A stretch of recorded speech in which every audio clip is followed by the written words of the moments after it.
n'a aucune chance. Je pense à deux choses. L'asphalte et les galères.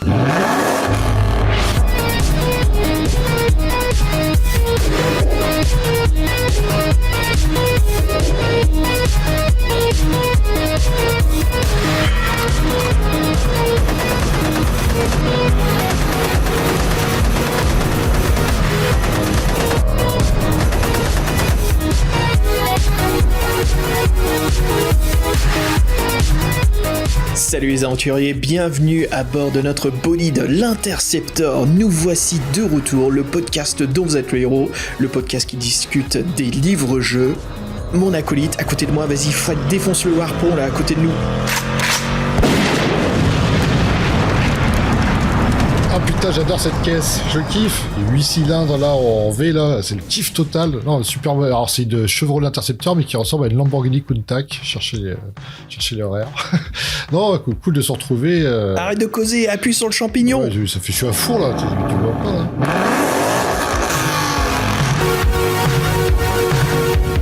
Salut tout le monde, c'est un plaisir de vous retrouver. Nous voici de retour. Fred, comment ça va mec ? On fait une petite pause de l'Interceptor histoire de remplir un peu la voiture de pétrole.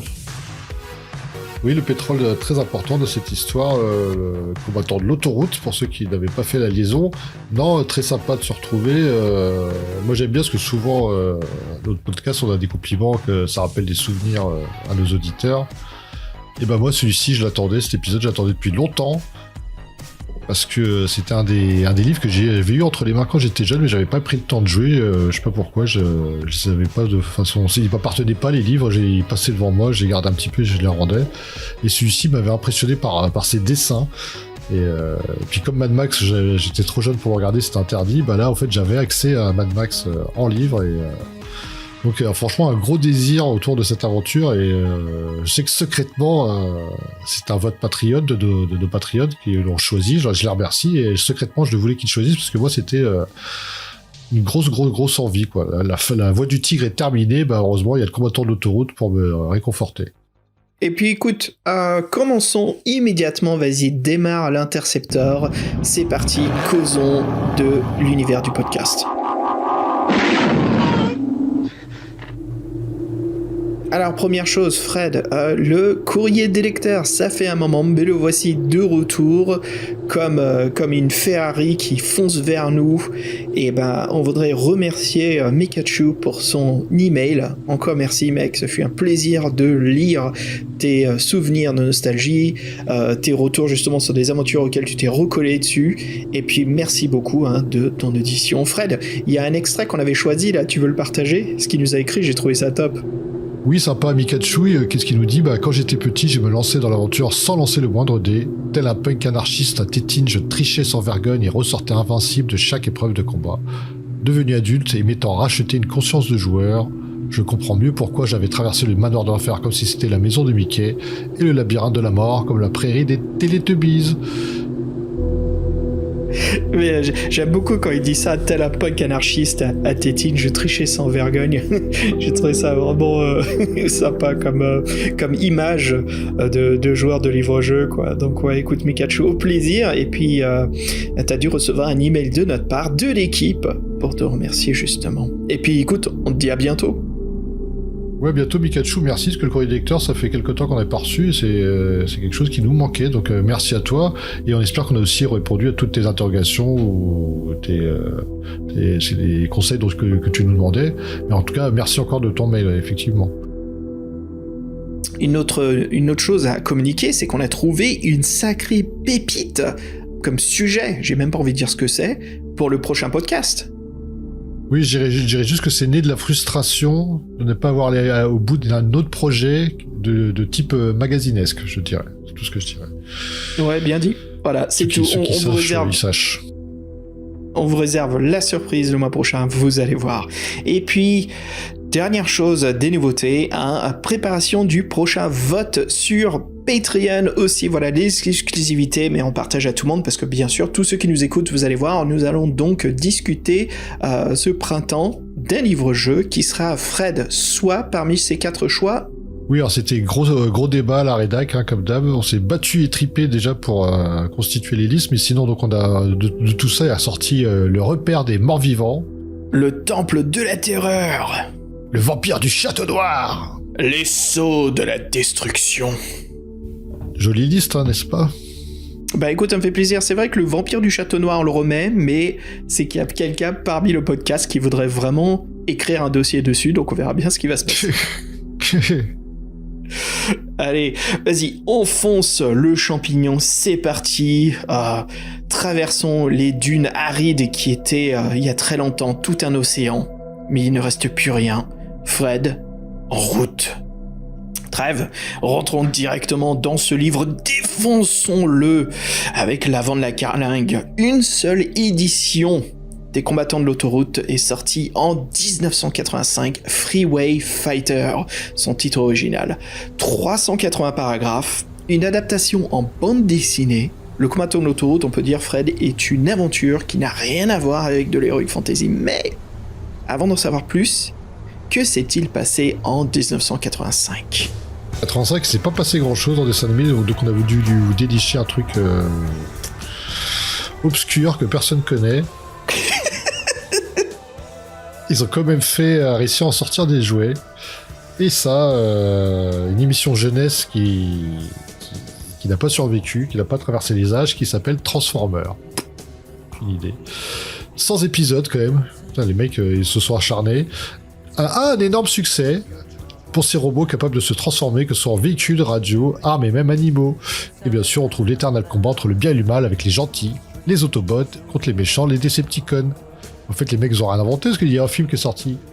Ah ouais, mais il est sorti après. Je rigole comme... c'est le soleil de ce monde post-apocalypse qui te tape trop sur le front, c'est ça?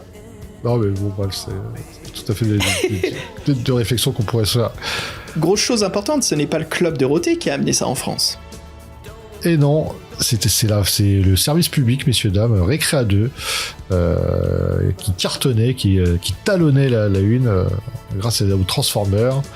Et on sait bien que les Transformers, il y a eu des jouets, c'était la folie dans les années 80, je pense que c'est toujours pareil. Mais je pense qu'aux États-Unis, ça devait encore marcher beaucoup plus qu'en France, où ça a quand même méga marché, c'est clair. Mais...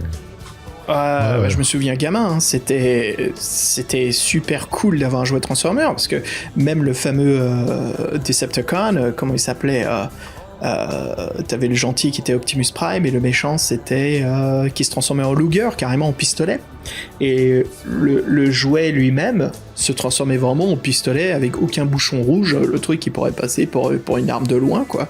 Donc c'était bien sûr assez cool. Forcément, dès les années 90, ils ont changé le design de l'antagoniste principal, qui est devenu plus un pistolet mais un tank. Voilà, un véhicule comme tout le monde. Comment il s'appelait déjà? Optimus Prime et... Moi, bizarrement, je crois que j'ai plus vu les jouets que... Megatron. Oui, mais Megatron. Et moi, j'étais un fan de Soundwave, celui qui se transformait en mini-chaîne stéréo et qui avait des cassettes. Ouais. Non, en fait, moi, ça me parle pas trop. Je me souviens des jouets, mais la série, je crois que je regardais pas vraiment.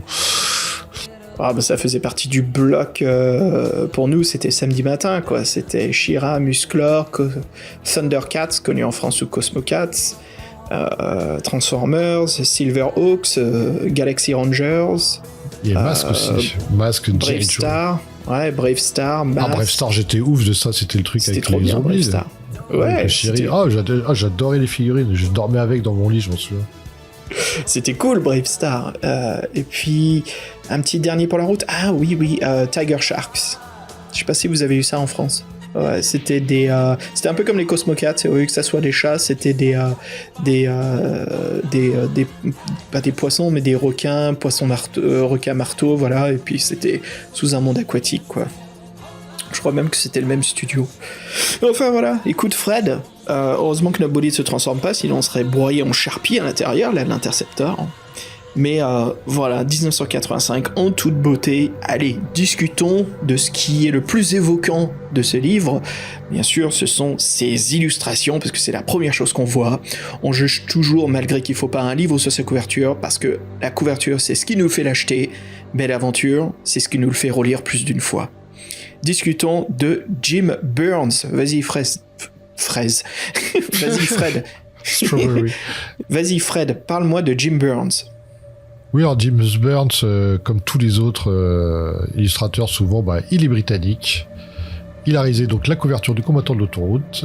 Il est né plus précisément le 10 avril 1948. Plus jeune, il se destinait pas aux beaux-arts. Il voulait être pilote d'avion en 1968, donc 20 ans plus tard. Mais là, son rêve se brisa. Il se rendit compte qu'il n'était pas un bon pilote malgré ses nombreux stages en aviation. Il se tourne vers le dessin. Les éditeurs lui font déjà des commandes alors qu'il est encore étudiant à la prestigieuse école de la St. Martin's School of Art. Même s'il a illustré plusieurs centaines de couvertures de romans fantastiques, sa carrière professionnelle ne se résume pas à ça. Le cinéma l'engage aussi pour réaliser les croquis, le storyboard pour le film Blade Runner.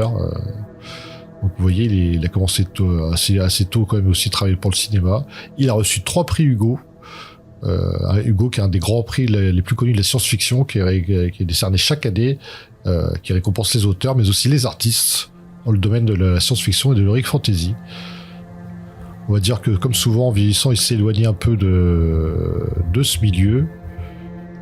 Et maintenant il préfère peindre des œuvres plus personnelles et des commandes plus privées. Il n'a pas changé sa technique depuis ses débuts. L'acrylique et à l'huile sur du carton, ainsi qu'un vitrage transparent pour améliorer le rendu de ses peintures. Donc voilà, c'est vrai qu'on s'en doute pas du tout mais c'est vrai qu'il y a un côté brillant dans sa couverture qui est un artifice, mais qui est bien faite. Et ce qui est sympa, c'est qu'effectivement, la couverture, sans envoyer du pâté, elle est quand même assez équivoque pour nous donner envie, quoi. Qu'est-ce que t'en penses ? Ouais, je la trouve vraiment sympa. J'aime bien la sélection de couleurs. On est dans du bleu clair, un ciel bien beau, avec une prémonition d'orage au lointain, car on voit bien le ciel qui devient de plus en plus gris au lointain. Mais bien sûr, au premier plan, qu'est-ce qu'on voit ? On voit un bolide complètement customisé pour la guerre, avec carrément une tourelle au-dessus, un mec avec un fusil d'assaut massif et une nana sur le côté avec une armure digne de Mad Max 2, Road Warrior, quoi. On est carrément dans le kiff. Et en plus, Fred, ce n'est pas une illustration mensongère, elle est bien dans l'aventure. Exact, ouais. Comme ça, on a une bonne représentation de ce que peuvent donner les véhicules dans cet univers, et c'est vrai que les véhicules... c'est un peu le nerf de la guerre dans cette aventure, et c'est sympa qu'ils soient bien représentés et bien mis en valeur. Ouais. Ça met direct dans l'ambiance. Ouais. C'est ça que j'aime bien, c'est le choix des couleurs. On a 3 couleurs qui sont vraiment imposées sur cette couverture. L'arrière-plan qui est juste le désert, donc le choix déjà de classique post-apocalypse. Rien, absolument que dalle, même pas une pierre. Et puis ce bolide rouge pétant Corvette, avec un ciel justement bleu, donc... super contraste comme ça, et je trouve que c'est ça qui donne du peps. Après, la mise en page, le bolide est illustré de loin, enfin il n'y a pas vraiment de plan serré, donc ça donne un petit peu trop d'espace mort, tu vois, il se passe rien dans le ciel, on a juste cette mise en page, et je trouve que c'est sympa justement que Jim Burns n'ait pas...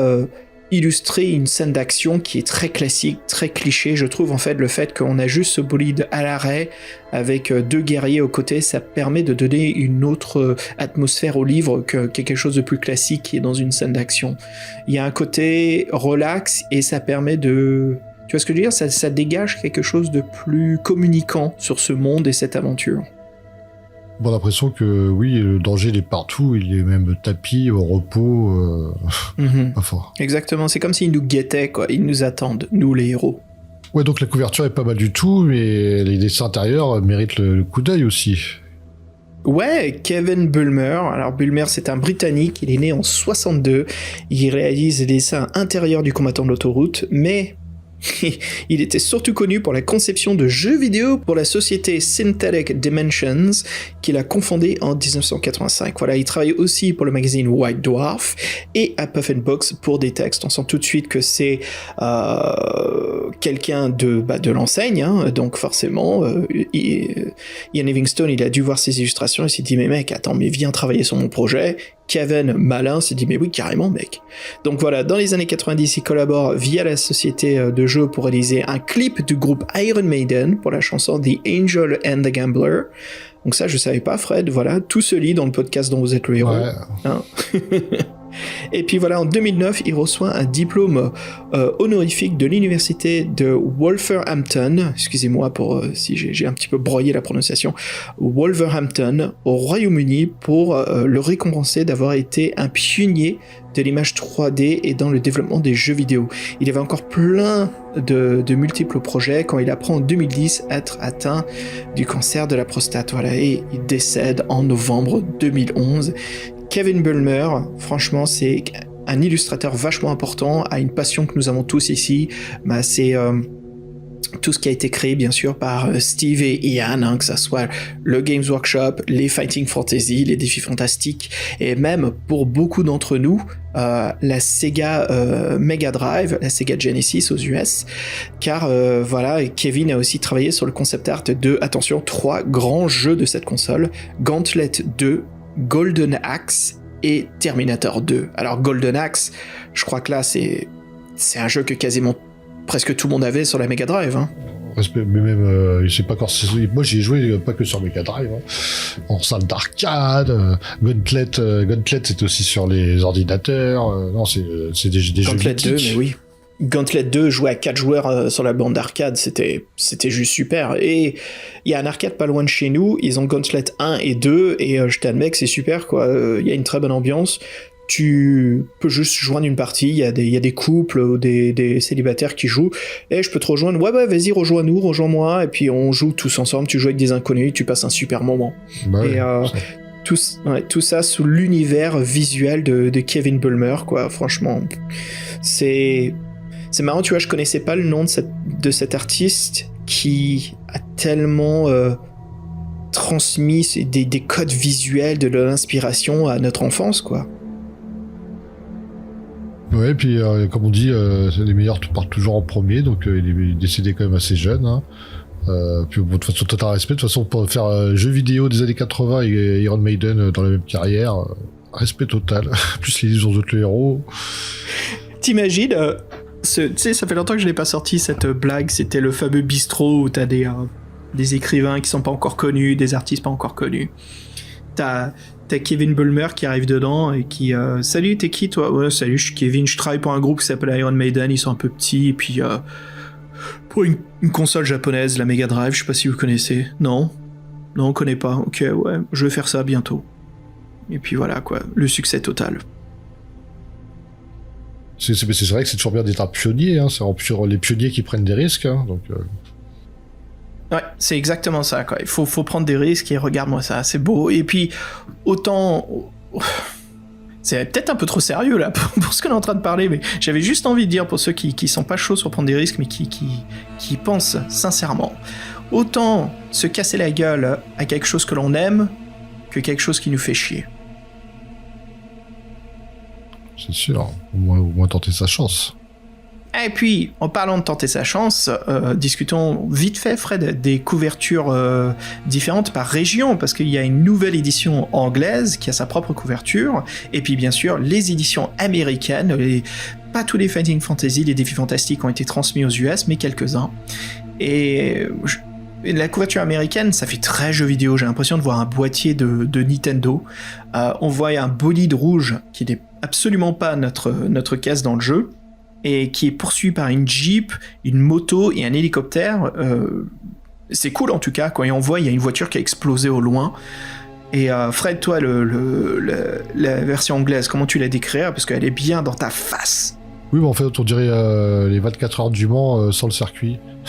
Ils sont ils sont d'espèces de route, on voit 2 bolides qui font vraiment prototype, même trop voiture de sport, je trouve qu'on voit plus le côté... Ah si, je vois un peu à quoi elle ressemble en fin de compte, ça y est, je viens de comprendre. Ouais, déjà c'est des... Fred, en live. C'est bon ça. Non, parce qu'au début, je pensais même que c'était l'arrière des véhicules, je captais pas trop ce qui se passait, mais... Bah ouais, non, je trouve que c'est la moins bien. Il y a 2 véhicules qui se poursuivent sur une route qui fait un lacet avec un ciel un sunset, un coucher de soleil. Non, ouais, je trouve que ça pourrait être n'importe quoi. Ça me fait plutôt penser à un truc de pilotage presque. Non, je préfère la première édition et puis la version américaine. Au moins, t'as le sable, les dangers, pourquoi pas, quoi. Ouais, elle est pas mal la version américaine, je trouve. Et puis bien sûr, parlons de l'homme, nul autre, le créateur, l'un des fondateurs et l'un des écrivains de, attention, certains c'est sujet polémique, d'autres c'est plutôt les meilleurs livres dont vous êtes le héros, gros débat, grosse conversation, bien sûr qui d'autre, nul que Ian Livingstone. Alors bien sûr on a déjà parlé tant de fois de Ian, mais bon, voilà, rendons à César ce qui lui est dû, hein. En 2025, voilà, on fêtera les 50 ans du Games Workshop qu'il a fondé avec Steve Jackson. Fred, faudra qu'on se donne rendez-vous pour acheter au moins une figurine sur ce jour emblématique, hein. Ouais, c'est clair. Ouais. Déjà 50 ans, ouais. C'est fou, hein, ça passe vite. Alors, son premier livre-jeu est évidemment Le Sorcier de la Montagne de Feu, écrit en 1985 avec Steve Jackson. Voilà, il est également passionné de jeux vidéo et a cofondé la société Eidos, bien connue pour la série des Tomb Raider, et aussi l'adaptation en jeu vidéo du Labyrinthe de la Mort avec une certaine mannequin Kelly Brooks qui a fait les promotions dans les livres Gen 4 et Magazine Console d'époque. Ian disait ne jamais vouloir prendre sa retraite et continuer à divertir le public du monde entier. Voilà, il sera anobli en 2022 par le Royaume-Uni et il a actuellement 74 ans et on avait 38 quand il a écrit Le Combattant de l'autoroute. Alors quand on lui posait la question pourquoi il n'a pas écrit d'autres livres-jeux sur le thème de la science-fiction ou dans le contemporain, Ian dira dans une interview du magazine Games Radar que la science-fiction n'intéressait pas les jeunes lecteurs des années 80. Ils n'aiment que l'heroic fantasy, la magie et les monstres. Les gens aiment les donjons et les dragons bien plus que les vaisseaux spatiaux ou les étoiles. J'ai comme un doute sur cette époque-là. C'est quand même les années 80, c'est quand même une époque massive sur la science-fiction. Mais bon, voilà, c'est le point de vue de Ian Livingstone. Alors, ces projets, il en a encore, hein, il espère que Netflix le contacte pour éventuellement réaliser une série sur le Labyrinthe de la Mort. Fred, direct. Même s'il y a un Kickstarter, je donne tout de suite un peu d'argent pour ça, quoi. Bon, ça serait de la folie. Netflix n'ont pas besoin d'un Kickstarter, hein, mais... J'ai l'impression, souvent quand c'est des projets tellement... Ouais, c'est un peu farfelu quand même, un livre-jeu adapté au cinéma, c'est souvent un Kickstarter pour réaliser un petit peu un pilote, et puis après tu vends le pilote à Netflix, et Netflix, ils aiment bien, ils te proposent un contrat pour une première saison. Donc, en effet, si c'est que Netflix, ils ont pas besoin de notre thune, on est d'accord. Voilà, paf. Ouais. Et puis... Ouais, vas-y, parle-moi des traducteurs. Oui, ce qui sont deux pour cette édition, pour première édition française. Pascal Juforge et Alain Volon. Encore des traducteurs de l'ombre, on vous dira. Très peu d'infos circulent sur ces deux personnes. Pascal Juforge est traductrice spécialisée dans la littérature jeunesse. Un travail gigantesque, plus de 100 livres traduits. Elle a travaillé sur 13 livres dont vous êtes le héros. Et bien souvent, pour cette collection, elle a été aidée d'Alain Volon. Et en 2002, elle sortira cette fois-ci elle-même un roman jeunesse, c'est pas une traduction, une œuvre personnelle, aux éditions Milan, Araignée du soir, Cauchemar, concernant Alain Volon. On n'a rien trouvé, à part son nom et son prénom, qui apparaissent sur... Il y en a, ils sont très discrets, hein, ce qui est bien sûr aucun souci du tout, voilà, mais ça nous fait plaisir au podcast, bien sûr, de parler des traducteurs, c'est important de les mentionner. En parlant de mentionner, parlons quand même des adaptations, parce qu'il y en a quelques-uns. Il y a une version numérique de Freeway Fighter, hein, les combattants de l'autoroute. C'est en 2022, voilà, que Tin Man Games sortira l'adaptation en version moderne, toujours avec les textes, les combats, tout est bien retransmis, voilà, sur votre smartphone, avec lancer de jet de dés en 3D, simplification d'utilisation de la fiche d'aventure. Les illustrations sont d'origine, elles n'ont pas été changées, très bien, voilà, c'est disponible sur Steam, c'est un tout petit prix, mais pas encore de version française pour ces adaptations. Et puis Fred, il y a encore un dernier truc de pop culture qui est plutôt cool venant de Freeway Fighter. Oui, je crois que ça, c'est un peu une première. C'est l'adaptation en bande dessinée, carrément. C'est parti encore dans un autre univers. Et là, c'est en 2017 que ça arrivait aux éditions Titan Comics. Une adaptation donc de ce livre dont vous êtes le héros. Ce n'est pas une BD dont vous êtes le héros, mais toute nouvelle histoire qui s'inspire de l'univers de Ian Livingstone. Le scénariste, c'est Andy Ewington. Il est britannique également. Il fait énormément de scénarios pour la bande dessinée. Il est fan de la série Le Sourire du Dragon et collectionne les jeux de société. Quand il n'écrit pas, il participe à la réalisation de jeux vidéo. Donc voilà, c'est un peu le renouveau des deux artistes précédents. Et le dessinateur, c'est Simon Colby, britannique également. Spécialisé dans la science-fiction, il a déjà travaillé pour les comics Marvel et 2000 AD. C'est grâce à son travail pour les adaptations en comics de Judge Dredd qu'il choisit pour Freeway Fighter. Donc c'est quand même le dessinateur, c'est quand même une référence aussi. Alors la BD, vous pouvez la trouver en 4 volumes ou en édition complète. Et là, c'est une héroïne qu'on suit, Bella de la Rosa, survivante dans un désert, dans un univers complètement désertique. La survie, c'est le thème principal. Et ce qu'on peut dire de cette série, c'est les critiques qu'on peut relire, c'est que c'est un mélange de The Walking Dead et de Mad Max. Et si vous le cherchez, le livre est toujours disponible en anglais. Mais ouais, voilà, ça conclut un petit peu tout ce qu'on peut trouver. Je suis étonné quand même que le Games Workshop n'ait pas sorti un jeu de miniatures, de figurines, de combat de bolide. Parce que ça déchire, quoi. Un système un peu comme le Steve Jackson américain avec son jeu de tank Gore. Mais voilà, pas mal de choses sont encore possibles vu cette BD qui est quand même assez moderne. Fred, vas-y, je te propose qu'on balance de la musique. Est-ce que ça te dit un petit peu de synthwave bien vénère ? Ah bah oui, on est fan de tout ce qui est en wave. Eh bah écoute, je te propose le morceau Streets of 2043 par l'artiste Power Glove. Dans ta face.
Yes, mec, ça donne pas le peps, ça.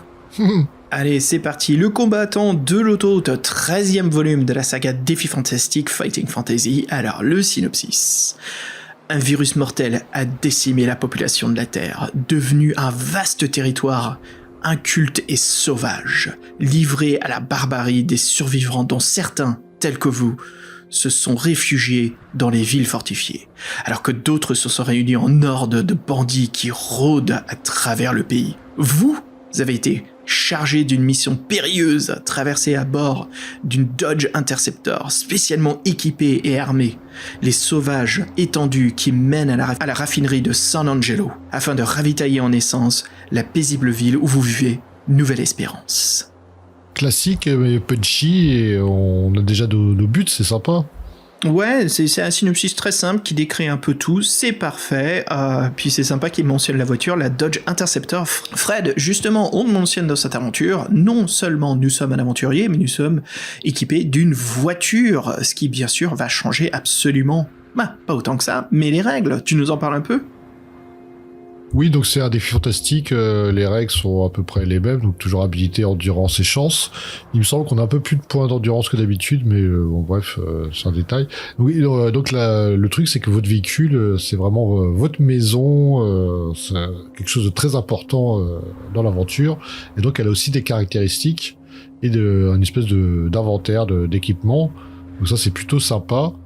Donc nous on a habitant endurance chance, la voiture elle a une valeur de blindage et de puissance de feu, donc le blindage c'est un peu ses points de vie, et sa puissance de feu c'est un peu comme nous l'habilité, c'est sa capacité en combat, avec tout un arsenal, donc des mitrailleuses à l'avant, et puis même 360 avec des munitions infinies.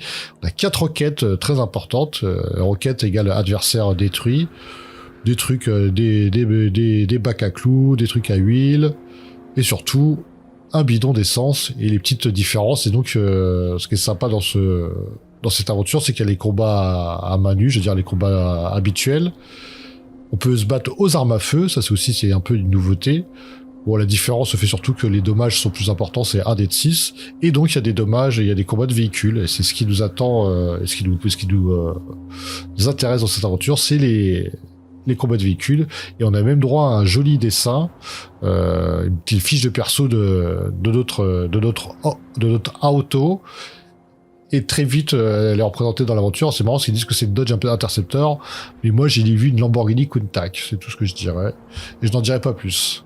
C'est intéressant que tu mentionnes ça, parce que j'ai fait quelques recherches, et j'étais vraiment curieux de la façon dont Ian mentionne les véhicules dans ce livre, parce que bien sûr les véhicules sont aussi importants que les personnages, c'est même un peu, les véhicules sont à l'avant de ce volume, elles ont leur propre caractère, on va dire. Alors la Dodge Interceptor, plus connue sous son nom de série, c'est une Dodge M45, elle a été développée et sortie en 1981, c'est une vraie voiture qui a donc existé, mais il n'y a eu que 4 prototypes qui ont été créés dans le monde, voilà. Donc c'est intéressant quoi qu'on puisse jouer voilà, dans une voiture qui est très rare mais qui a existé, et elle ressemble énormément, comme tu dis, à une voiture de sport italienne, très très bas, très proche du sol, un peu ce côté speedster, pour vraiment gagner en vitesse. Donc ça m'étonne pas que tu envoies une voiture de luxe de course, Fred. La Lamborghini Countach, c'est la première voiture que j'ai adorée. Je connais ces lignes pas par cœur, mais je la connais. Là, le dessin qu'a fait le dessinateur, c'est la Lamborghini Countach. Ils s'en ont inspiré en tout cas. En fait, c'est bien la Dodge Charger, je t'admets. Elle ressemble en fait, elle ressemble beaucoup. Si tu vas sur internet, tu vas voir. Moi, ça m'a étonné. Et c'est fou parce que quand on imagine la fameuse, le modèle, le créateur, le concepteur Dodge, c'est rare d'imaginer un modèle comme ça. Moi, ça m'a vraiment surpris. Donc voilà, c'était cool d'en apprendre un peu plus. Je peux t'en parler un peu plus de cette caisse, Fred, parce qu'elle était assez cool pour l'époque. 2 portes coupées, 2.1 litres, 14 cylindres. Elle pouvait, attention, aller de 0 à 97 km/h en 4 secondes. C'est marrant parce que moi, donc c'est la M45, c'est ça que tu parles ? Ouais, là, c'est ça, la Dodge M45. On dirait une espèce de mélange entre une Ferrari F45 à l'avant. Bon, c'est un peu bizarre, mais ça ressemble pas au dessin qu'on a. Hein. Regarde les feux arrière, là. Regarde le dessin des feux arrière. Alors, quel dessin ? Le dessin à l'intérieur du livre ou la couverture ? Non, la couverture, c'est pas la voiture. C'est une dans la couverture, on en parlera un peu plus tard, mais je crois que c'est une Chevrolet. Oui, parce qu'il y a le symbole Chevy, cheville. C'est une Chevy. Chevy. Mais écoute, cette voiture, on l'a déjà tous les deux vue dans un autre film de notre époque, Fred, The Wraith, de Mike Mervyn, qui était sorti en 86, avec Charlie Sheen. Ça te dit quelque chose ? Non, je pense que c'est un truc américano-américain qui a pas passé la frontière. En plus de Twin Peaks qui était dedans. C'était un groupe de jeunes, leur ami meurt et il revient à la vie comme un wraith, l'équivalent d'une biche ou une goule, sauf qu'il est spectral, et puis justement il a une voiture magique et puis il se venge des mecs qui l'ont buté. Et voilà, il se réincarne dans cette voiture de sport qui était donc la Dodge M45 ou la Dodge Interceptor. Bien sûr, le mot Interceptor, on le dit souvent au podcast depuis le début, parce que voilà, c'est bien sûr le nom aussi de la voiture de Mad Max, ou elle a un autre nom que je trouve beaucoup plus digne de sa caractéristique. Elle s'appelle le Black on Black. Oui. Le noir sur noir. C'est bon ça. Voilà, écoute, on parlait un petit peu de cette caisse-là. Et puis, je t'ai entendu, là, quand t'as parlé de la fiche de personnage de notre voiture, le dessin, on dirait que c'est... ton rire veut tout dire. Même moi, je peux le faire, donc c'est niveau primaire, quoi. Je suis vraiment déçu pour un livre dont vous êtes le héros, un défi fantastique avec une nouveauté, d'avoir un bolide, qu'on ait une fiche de bolide aussi illustrée pauvrement, quoi. C'est vraiment... ça a été fait par qui, quoi? Je veux dire, si c'est Ian, ça se comprend, mais mec, t'as du pognon quand même, t'as le Games Workshop derrière toi, tu peux pas choper John Blanche ou quelqu'un d'autre dans le studio derrière qui est en train de peindre des Warhammer, quoi. Non, mais c'est clair, on dirait un sac à dos avec la forme en fait, c'est une espèce d'espace de rangement, quoi. Oh, c'est pourri. C'est pourri. C'est dommage que c'était pas une voiture dessinée vue de haut, tu sais, où il y a des cases sur les côtés, un peu comme un dessin via un ordinateur dot matrix, tu vois, un truc cool comme dans un jeu vidéo où on choisit les armements de notre voiture. Tu sais, ça aurait été cool, vue de haut avec des box sur les côtés qui pointent vers le moteur, et dedans tu peux écrire V8 ou bien sûr des extensions, des améliorations qu'on va trouver sur la route. Ouais, on en reparlera de ça. Oui, donc on est paré avec cette Dodge Interceptor. Ouais. Écoute, alors, justement Fred, rentrons dans la partie amusante de notre émission du podcast. Discutons de nos choix individuels, notre aventure. Je te propose de commencer raconte-moi ton départ de New Haven. Et d'ailleurs, on nous parle souvent de voyager dans le sud, vers San Angelo, bien sûr. Je pense qu'on veut évoquer la ville de Los Angeles. Et quand on parle de New Hope, j'ai l'impression qu'on parle de Seattle. Ah ouais? Bon, ça paraît tout. Parce qu'on nous parle de verdure, on nous parle beaucoup en fait qu'on quitte un paysage de pins et de sapins et de verdure et qu'on se dirige vers le désert. Alors je vois vraiment le voyage de Washington State, de Seattle, en descendant par la côte San Andreas, si elle s'est pas déjà écroulée dans cet univers. Oui, je crois que c'est même l'Interstate, je sais plus laquelle c'est, 86 peut-être, qui passe du port de Los Angeles, qui passe par San Francisco et qui remonte jusqu'à Seattle. Ouais. En longeant presque la côte, quoi. Et c'est pour ça que ça me fait penser à ça. Alors je pensais à toi, ton amour pour la ville de Seattle. Bah voilà, là tu joues vraiment un mec de Seattle dans sa Dodge Interceptor, ou, pour l'univers de Fred, sa Lamborghini Countach équipée jusqu'à la mort. Ah oui, jusqu'à la mort, ouais. Ouais, en fait, pour être franc, moi je suis mort assez rapidement ma première fois. Donc Attends, quoi? Dans un livre de Ian Livingstone, t'es mort rapidement? Qu'est-ce que tu racontes? Ouais, donc ça commençait mal. Bon, en gros, pour faire vite, on sort, donc il y a un premier village. On n'est pas obligé de s'arrêter, mais on peut s'arrêter ou pas. Ça n'a pas énormément d'importance. Si on peut, si on s'arrête, il se passe rien. Si on s'arrête pas, il se passe rien. Si on s'arrête, on entend une détonation qu'on peut essayer de déterminer l'origine. Et là, on tombe sur Johnson, un espèce de mec qui s'est fait, sa famille a été enlevée, tout ça devant ses yeux, tout ça. Bon, il nous dit juste de nous méfier de la prochaine station-service. Donc la prochaine station-service, il faut pas s'arrêter. Il y a un traquenard où c'est une demoiselle qui nous interpelle pour savoir si on veut de l'essence. Le problème, c'est qu'ils n'ont pas d'essence et que ce ne sont pas des... Bon, bref, ce sont des criminels. Et après, il y a la première partie intéressante, moi j'ai trouvé, c'est le combat contre la Chevrolet Rouge, le premier antagoniste motorisé. Et là, c'était ce que je cherchais, ce que je voulais, le combat motorisé. Et c'était... Bon, il n'y a pas grand-chose qui change en fin de compte, mais voilà, c'est d'autres caractéristiques, une autre vision, et moi j'étais content d'être arrivé là, quoi. Pour ce début, on a quelques différences, mais on arrive un petit peu à peu près au même point commun. Je pense que c'est un classique du One True Path de Ian Livingstone. Mais écoute, mec, je l'ai réussi one shot cette aventure. Je suis pas mort du tout. J'étais vraiment content et je comprenais pas. Sachant que c'est Ian Livingstone qui l'a écrit, je me dis attends, et j'ai bugué, est-ce que je me suis trompé, est-ce que j'ai triché sans vouloir, qu'est-ce qui se passe? Et non, j'ai trouvé que c'était mieux écrit, bien mieux écrit que ses précédentes aventures. Il y avait une difficulté qui était basée plus sur les combats ou les jets de dés que faire des choix ultra spécifiques. J'imagine qu'ils y étaient, mais ça m'a pas semblé aussi difficile. Alors, j'ai bien aimé déjà l'amorce dans le monde. J'ai trouvé ça top dès qu'on sort de New Hope. Moi, je m'arrête vers un petit village, quoi, et j'entends un bruit de shotgun au loin, et puis des bruits de chiens. Et j'ai trouvé ça top de la part de Ian Livingstone, de matérialiser un peu cette ambiance, cette atmosphère. En effet, le truc au loin, dans un monde comme ça, tu dis, oula, qu'est-ce que c'est? Je suis quand même curieux, je vais voir, et c'est un motard, en fait, qui vient de descendre un chien sauvage qui fonçait vers lui. Désolé Fabien, c'est pas moi, c'est le livre. Et puis il me donne justement des infos, comme il voit qu'on est comme lui, des survivants, que nous on est sur une mission. C'est pas du tout un pillard. Et il nous dit ouais, méfie-toi de Joe's Garage. C'est des brigands en fait. C'est un piège. Ils ont pas d'essence du tout. Et puis voilà, je continue. Je passe devant Joe's Garage. Juste après, je me dis tiens, ça arrive super vite quoi. Le livre vient de m'apprendre ça.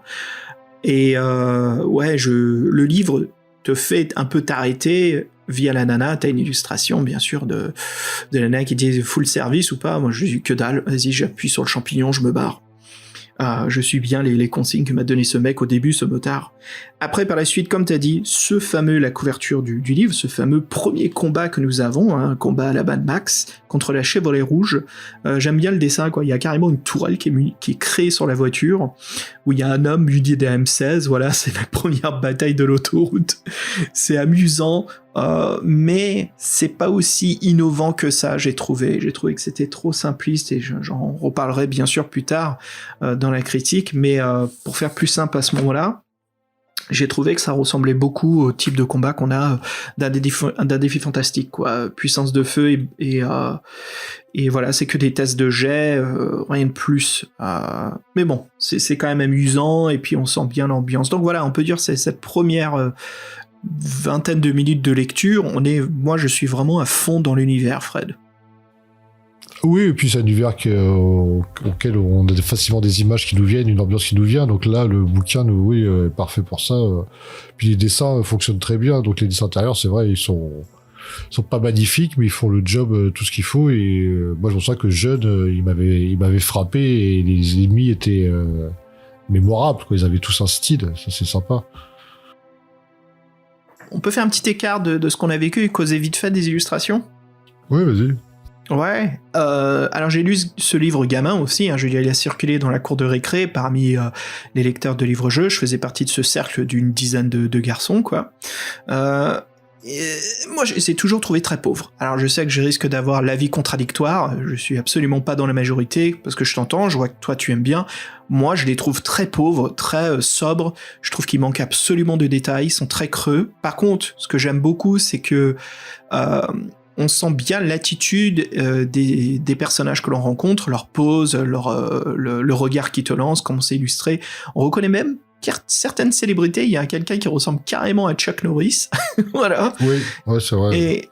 Mais le jeu de silhouette, de contraste est sympa, mais je trouve que ça manque cruellement de détails. En tout cas, c'est sympa de montrer des visuels des personnages que l'on rencontre, ce qui est pas toujours le cas dans les livres dont vous êtes le héros.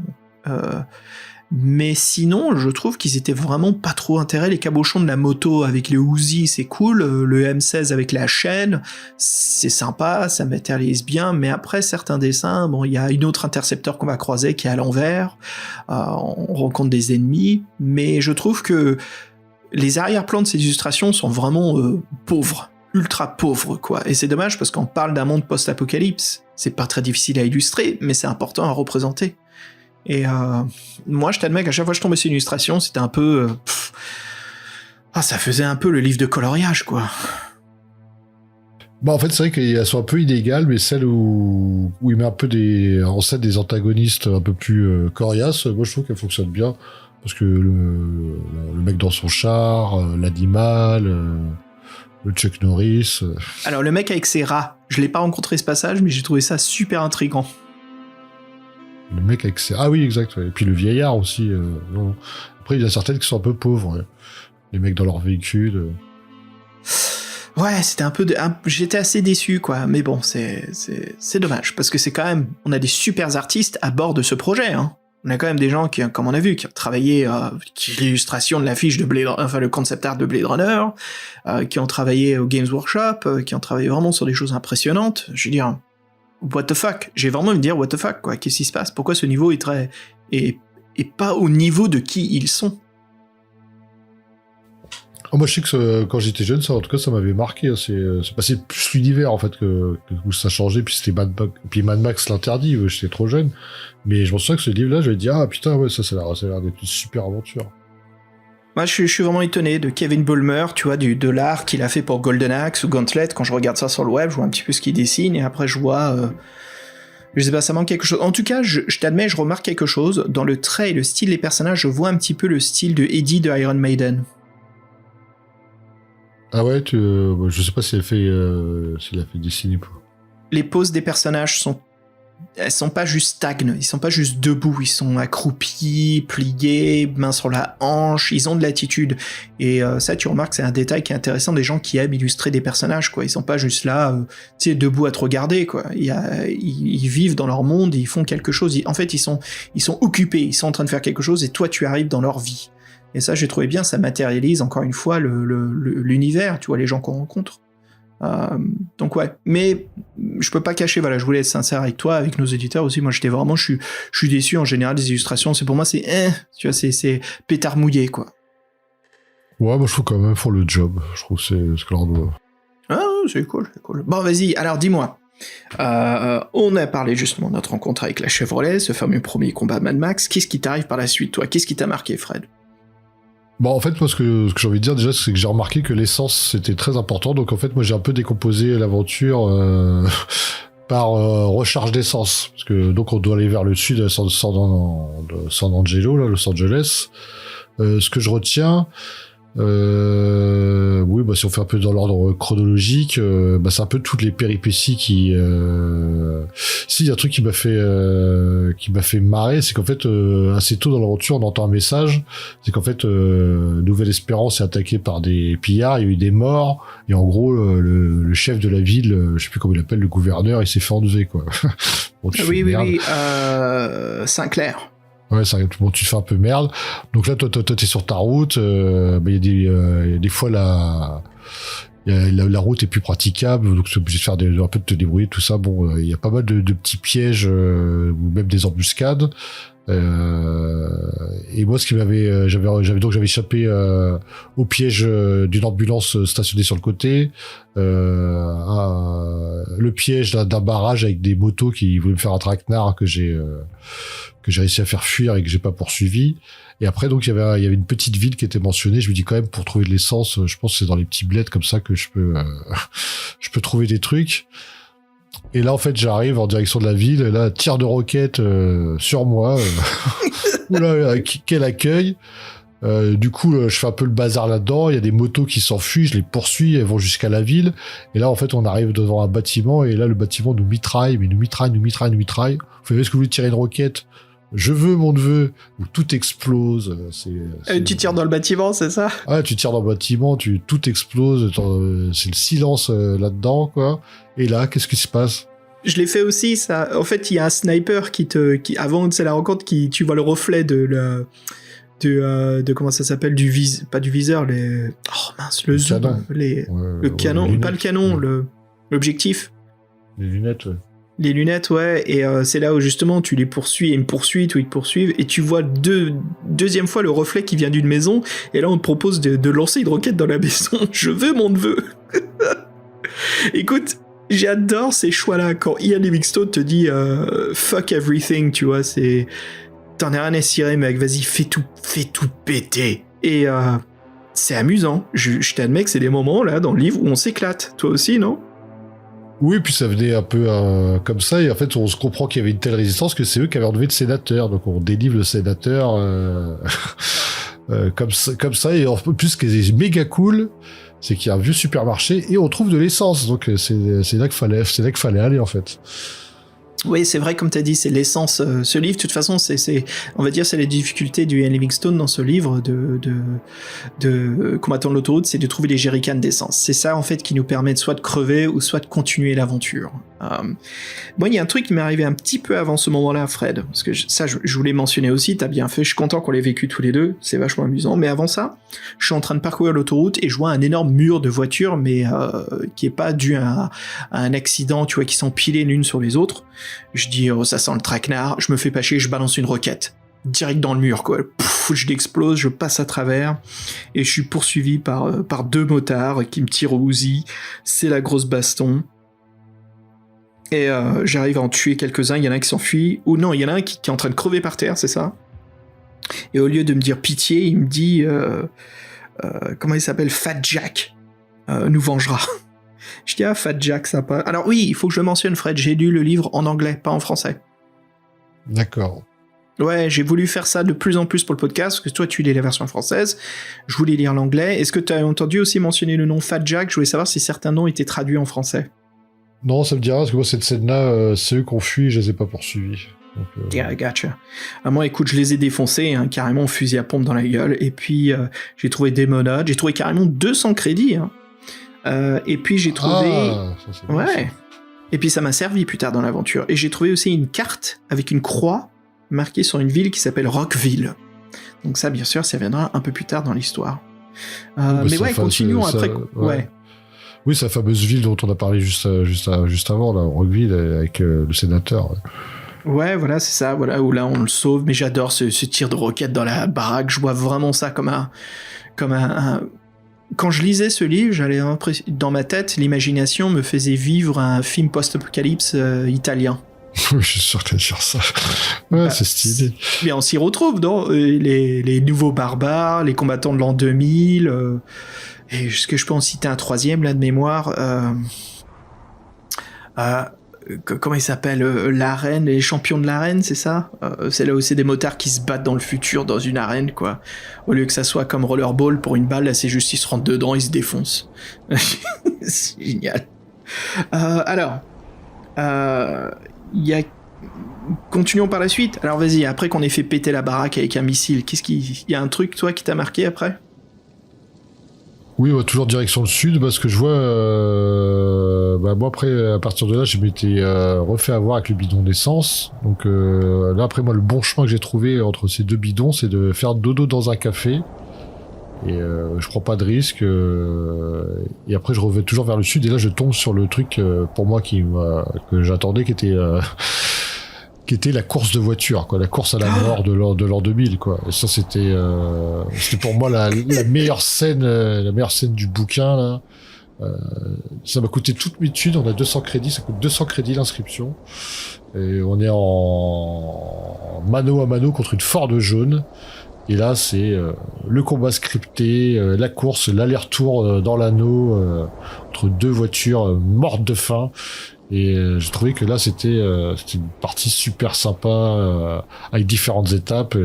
Moi, ma stratégie, c'est d'avoir été devant tout le temps et puis de faire le dos rond, quoi. Je sais pas si t'as eu la même stratégie.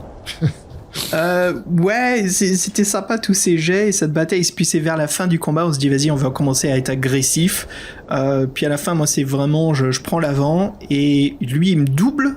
J'ai dû freiner pour quelque chose. Et c'est là où t'as un peu un choix sur deux, c'est est-ce que tu doubles à la droite ou tu doubles à la gauche. où c'est lui, je crois, t'essaies juste d'éviter en fait qu'il pique ton accélération. Comment ça s'appelle? C'est quand tu te mets derrière une voiture. Ouais, c'est l'aspiration. L'aspiration, merci. Ouais. Voilà, c'est comment tu fais pour qu'il évite de prendre ton aspiration. Donc, c'était sympa. Mais ouais, je l'ai gagné. Je l'ai perdu la première fois. Et puis, j'ai rejoué tout le combat parce que c'était juste un jet de dés pourri. Et j'ai trouvé ça un petit peu dommage à la fin que tout se fait via un choix et pas un jet de compétences. Un peu ce moment qui déclare si tu es le vainqueur ou le perdant. Il faut juste choisir à gauche ou à droite. Je dis, oh merde, c'est dommage ça, c'est un peu relou que ça soit pas sur nos compétences de conducteur. On a carrément une catégorie qui est... on aurait dû avoir une catégorie en fait, sa voiture est bien spécifique, elle est plus rapide que la nôtre, hein, donc... Oui, c'est pour ça qu'il nous doublera toujours, donc c'est vraiment... il faut être plus malin, mais c'est dommage que c'était pas un jet de dés, tu vois, qui décide de ça et pas un choix. Moi, je sais pas pour toi, mais j'ai trouvé que la chance était vraiment beaucoup mise en avant. Il y avait beaucoup de tests de chance. Des fois, il y avait 2-3 tests de chance d'affilée pratiquement. Et je trouvais que c'était assez rare, parce que des fois, la chance, on n'en parle même plus. Mais là, pour le coup, comme la règle de la chance, c'est qu'à chaque fois que vous faites un test de chance, vous perdez un point. À la fin, si vous n'avez plus de points, vous foirez tous vos tests de chance. Et là, j'ai trouvé que moi, je suis fini aventure avec 1 point de chance. Wow. Ah ouais, quand même. Ah ouais, j'ai pas arrêté de faire des tests. C'est un excellent détail que tu mentionnes. C'est vrai que la chance est utilisée dans les autres défis fantastiques, souvent au combat, tu sais, si on veut faire plus de dégâts ou si on veut limiter, mais pas autant dans l'aventure de temps en temps. Mais là, ici, ouais, en effet, dans ce volume, on l'utilise beaucoup. C'est souvent demandé de faire des jets de chance. Je trouvais ça cool. Mais écoute, voilà, on a oublié de parler de quelque chose parce qu'il y a quelqu'un qui garde la porte de cette course, nul autre que Chuck Norris. Oui. L'illustration ressemble énormément à Chuck Norris. Oui, et puis, ouais, qui lui parle de la course. Ouais, j'ai trouvé ça, encore une fois, dommage que c'est un choix binaire, quoi, gauche ou à droite.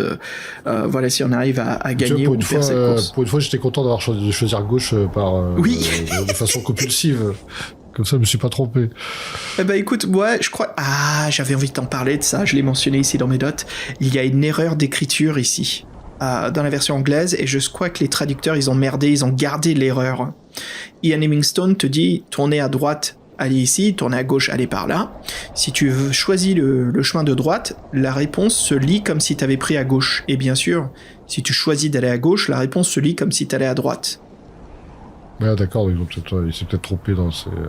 Oui, c'est juste trompé, parce que je me suis dit, normalement, je pensais à toi, je me dis, tiens, pour une fois, à cause de l'erreur de l'écrivain, moi je vais me casser la gueule et toi tu vas réussir, comme je prends toujours à droite et toi à gauche.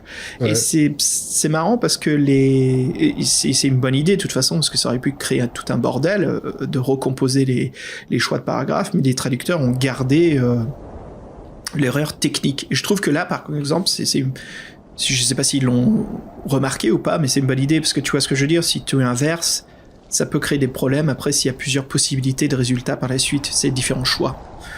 Donc, comme tous les deux, on est en train d'écrire des livres dont vous êtes le héros, moi c'est un truc où ça me fait toujours flipper, je prends toujours mon temps et je fais carrément des croquis pour être sûr que ça merde pas la suite de mon aventure. Bref. Un jerrycan pour le gagnant. Oui, et le jerrycan qui nous permet de continuer l'aventure juste après, quoi. Parce que la voiture, elle consomme, hein. Les V8, ça bouffe, hein. Consomme. C'est pas du V6. Et puis il y a personne sur les routes. Alors quand il y a de la route, on fait bien du, je sais pas, il fait du moins du 150 miles à l'heure, donc c'est du 200 km/h, je sais pas. Il y a un truc sympa, là, j'ai entendu dans ton détail, c'est que toi, t'as dormi dans un café. Moi, la première nuit, j'ai dormi à la Belle Étoile dans la voiture, caché derrière un énorme rocher. Et le lendemain, on reprend dans la route. C'est intéressant ces détails. C'est là où on nous dit qu'on voit le paysage qui change, qu'on quitte les arbres, la végétation pour un monde beaucoup plus, enfin une plaine beaucoup plus aride, qu'on rentre dans le désert. C'est là où je me dis, mais ouais, c'est carrément ça quand on descend de Seattle à Los Angeles. C'est ce moment-là où je me suis dit, c'est cool, c'est simple. Ian Livingstone passe du temps, en fait, à matérialiser les détails, le monde dans ce livre. On sent vraiment que c'était pas vraiment une commande. On sent qu'il avait plaisir à écrire ce livre. Je me demande s'il n'y avait pas regardé Mad Max la veille, il s'est dit, mec, je suis trop inspiré, quoi. C'est sûr que de toute façon, les références à Mad Max sont évidentes, hein. Ah oui, et puis, très bien. C'est super amusant, quoi.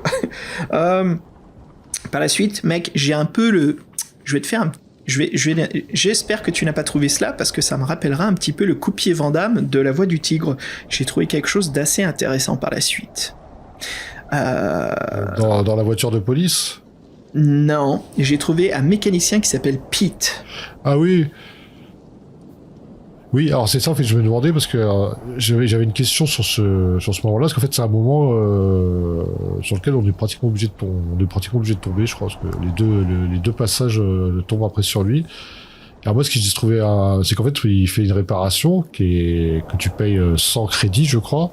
Donc si tu tombes pas sur la course où tu trouves le bidon d'essence, bah tu les as. Et par contre, je me disais, si tu payes la course, tu les as plus les sous, que c'est 200 crédits.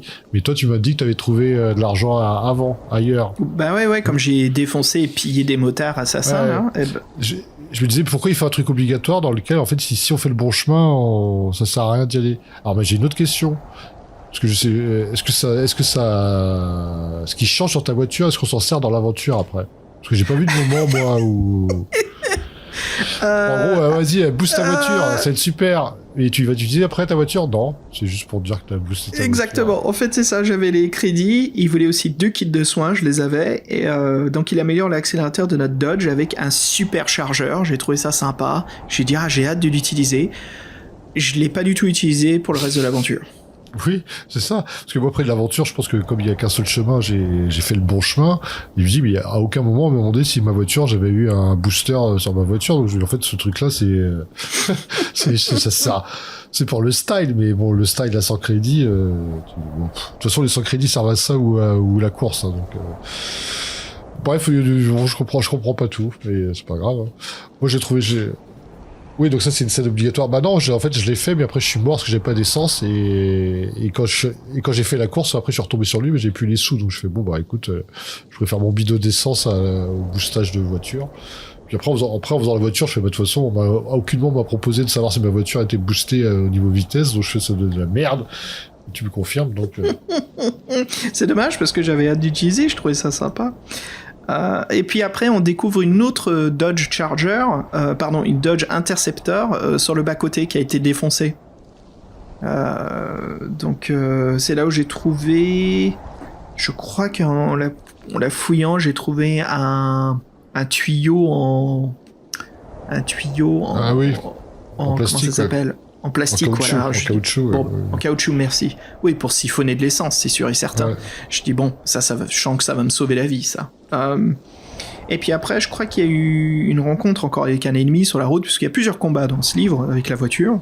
On rencontre quelqu'un et on nous le décrit, un motard, je crois, ou quelqu'un qui a un sourire et tout, qui nous regarde, mais quant à l'illustration, c'est un mec qui a un casque de motard, quoi. Donc tu vois rien de son expression faciale. Mais le livre te le décrit comme s'il avait c'était visible. Donc bon, je trouvais ça marrant, des fois c'est les petites erreurs qu'il y a entre l'écrivain et l'artiste. C'est là, par la suite, Fred, où je trouve un pick-up converti en chariot de bataille romaine, avec bien sûr un mec complet gladiator qui me faisait penser à Blaster Master de Mad Max qu'il rencontre. Donc c'est là où on commence à retrouver un petit peu les ennemis, on fait pas mal de bastons. Tout ça, c'est un peu la routine de l'aventure dans ce deuxième acte de ce livre. Il y a beaucoup de combats et un peu moins de recherche, j'ai trouvé. Est-ce que toi, t'as eu un truc qui t'a marqué, Fred ?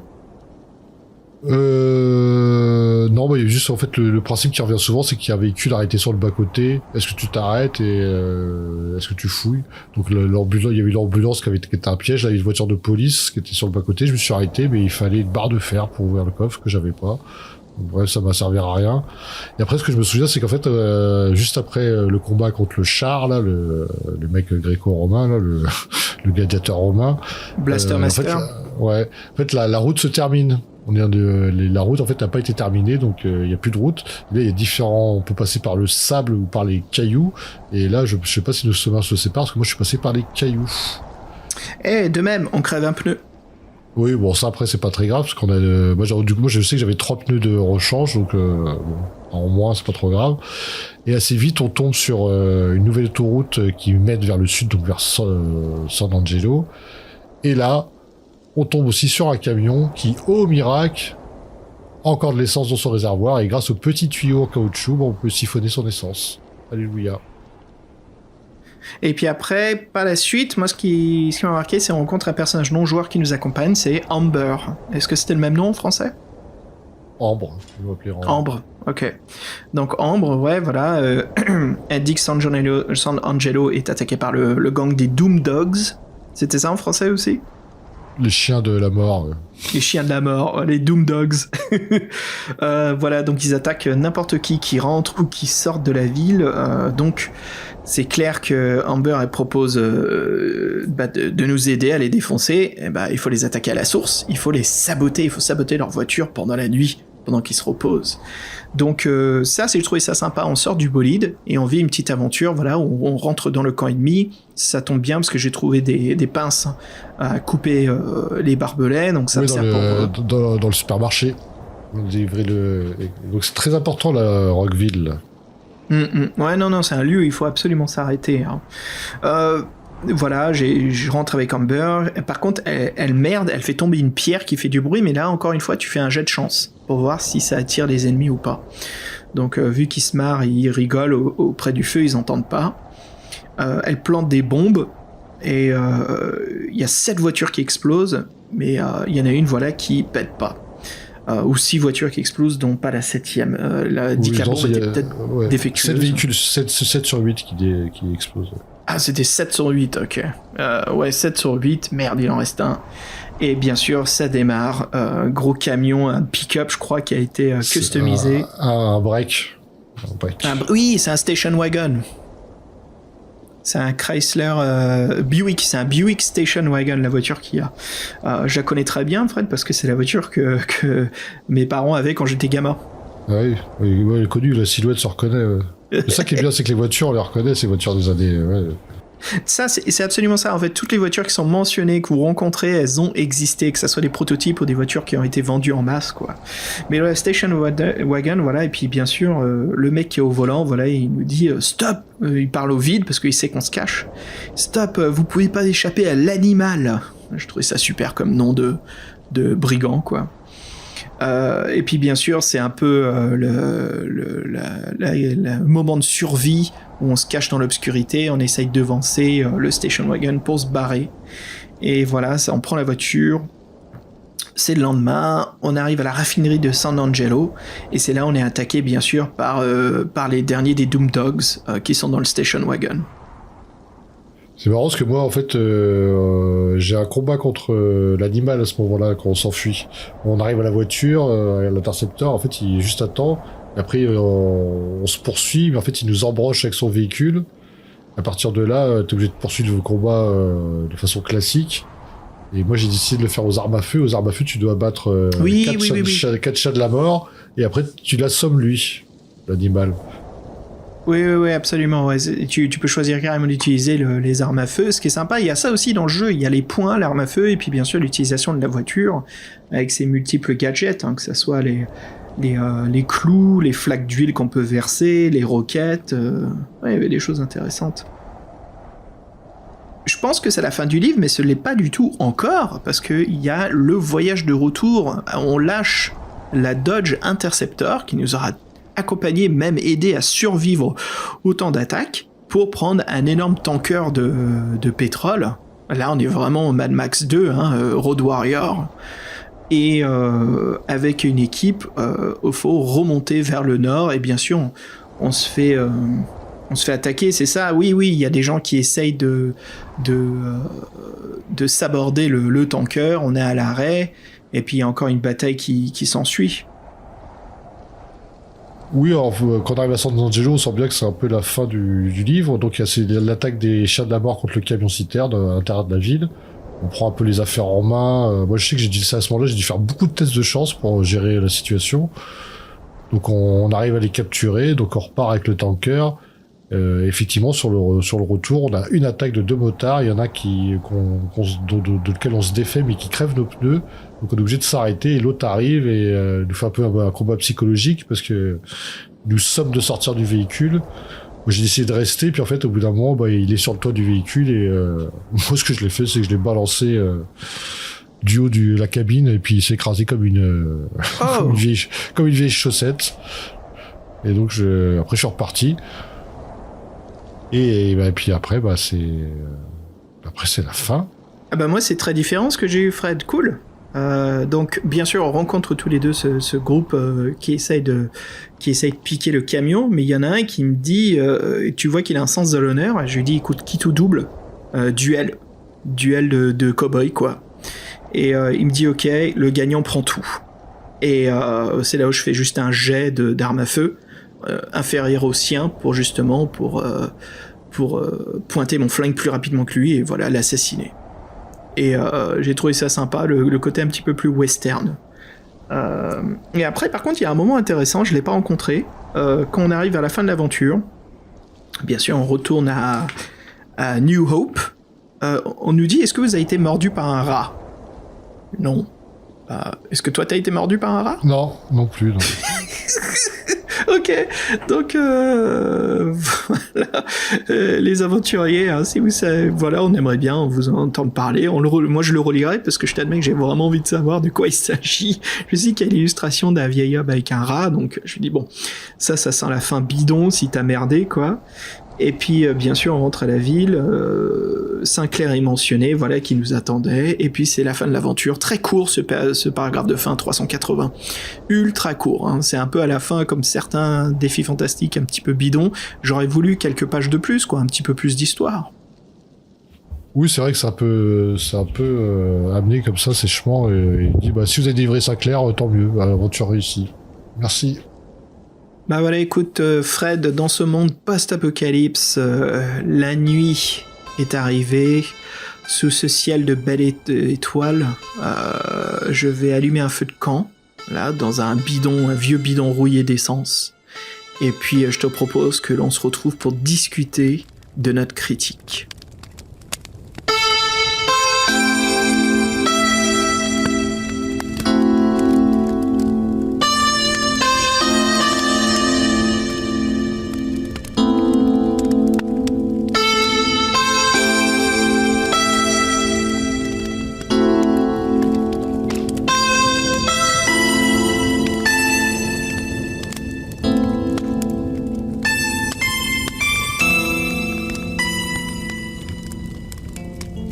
Ok, ma poule, vas-y, tu le veux comment ton rat burger?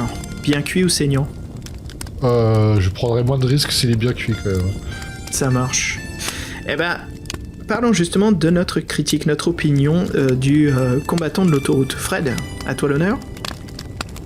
Ouais, moi déjà ça m'a fait très plaisir de retrouver ce livre. J'ai pas eu le même émerveillement par les illustrations que j'avais quand j'étais jeune, mais je me souviens que c'était vraiment saisissant. Il y avait vraiment un objet de désir, quoi. Comme je vous le dis, Mad Max, j'ai jamais pu je les ai même pas encore tous vus. Hein. Je crois que j'ai vu le premier et le troisième. J'ai vu ceux qui sont sortis au ciné récemment, mais j'ai pas vu le 2, je crois. J'ai pas vu le 2. C'est un truc qui me manque. Bon, trêve d'aparté. Non, c'était vraiment un objet de désir, ce défi fantastique, et bon, dans un contexte qui change, hein, post-apocalyptique. Moi j'étais chaud patate à le faire, un peu moins quand j'ai vu que c'était Ian Livingstone. Je fais merde, c'est vrai, c'est lui qui l'a fait. D'habitude, ces histoires, ou bien tu m'aides un peu, ou bien je passe par une soluce, parce que des fois, ça me prend trop la tête, on n'a pas le temps de se passer un mois sur le bouquin, donc je vis pas mon aventure complètement, donc je me suis dit mince. Et là, j'étais étonné dans le bon sens du terme, j'ai trouvé que j'ai bien compris que les bidons d'essence, ça allait être très important, donc j'ai un peu fait des reminders entre chaque bidon d'essence. Ça me permettait si je me trompais, de revenir assez rapidement sur mes pattes. J'ai trouvé ça sympa, pas si dépaysant que ça, parce que les règles sont les mêmes, les combats, même si c'est des véhicules, c'est un peu la même chose, c'est juste les noms qui changent. J'en attendais beaucoup, et j'ai forcément une petite pointe de déception, mais j'ai aussi entrevu un Ian Livingstone moins sadique, moins... on va dire, c'est pas non plus la cata intégrale, ce truc, j'ai juste des difficultés plus corsées, parce que je suis mort une fois, je crois, à cause de l'essence, et après j'ai quand même réussi à avancer assez rapidement dans l'aventure. Les combats, il n'y en a pas trop. Moi, en fait, je trouve beaucoup de qualité à ce livre, mais je trouve que malgré tout ça, ça reste quand même vachement classique, plutôt court, mais sauvé par une ambiance et cette scène de course là, qui pour moi qui est la scène à retenir de ce livre, le défi en voiture, la course à la mort, et qui est vraiment qui est pas si extraordinaire que ça, mais pour peu que vous aimez les bonnes caisses, il y a 2-3 moments de tension, vous pouvez la jouer à vitesse, passif, agressif.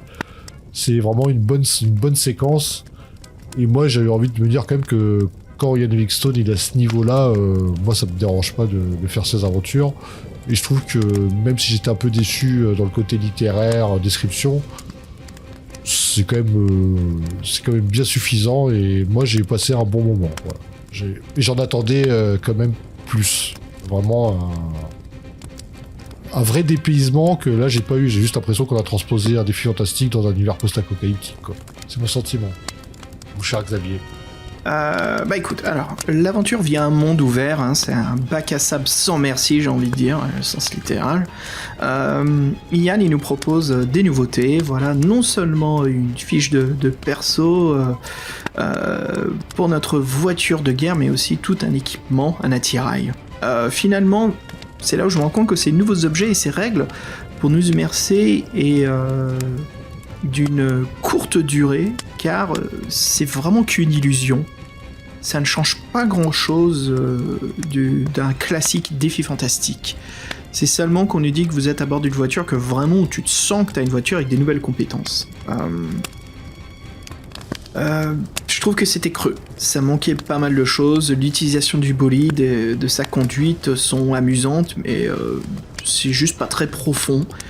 Moi, je pense que ça aurait dû être, tu vois, en 3 compétences. Juste 3 nouvelles compétences. On a le classique pour notre personnage, hein, force, l'endurance, compétence, endurance, et puis la chance, voilà. Et puis pour le bolide, on en a 3 différentes, Fred. On aurait dû avoir par exemple la conduite, l'accélération et les freins. La conduite pour tout ce qui est jet de réflexe, prise de nerfs, tu vois, vraiment c'est chaud, par exemple dans cette fameuse course d'automobile.